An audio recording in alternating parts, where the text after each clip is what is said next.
আচ্ছা, এখানে ঘোড়ার গাড়ি দিয়ে এই যে ধানের আটি ধান আনছে, এখানে গৃহস্থ ভাই আছে, দেখি এই ধান ঘোড়া গাড়িতে আনাতে তার কতটুক সাশ্রয় পায়, আমি তার কাছে একটু শুনবো। ভাই, এগুলা আপনার ধান?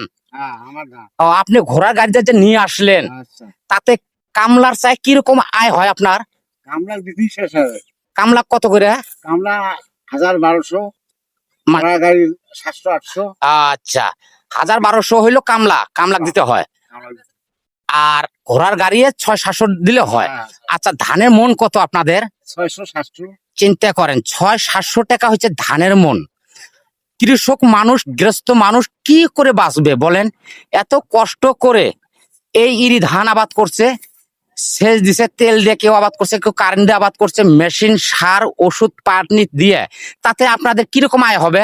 তাতে আমার ঘর থেকে আর টাকা দিতে হবে। দেখছেন, কৃষক ভাইয়ের মুখে শোনেন, যে টাকা ফসল থেকে আসবে, আবার ঘর থেকে সেই টাকা তার চেয়ে বেশি লাগবে, এটাই তো, তাই না? আচ্ছা, ঠিক আছে। শুধু এই ধান দাম কম থাকার কারণে, সার, ওষুধ, পানি এগুলোর দাম বেশি হওয়ার কারণে। আচ্ছা, ঠিক আছে। শুনলেন আপনারা, কৃষকের মুখে শুনলেন। ভিডিওটা ভালো লাগলে একটু লাইক, কমেন্ট, শেয়ার করে দিবেন ভাই।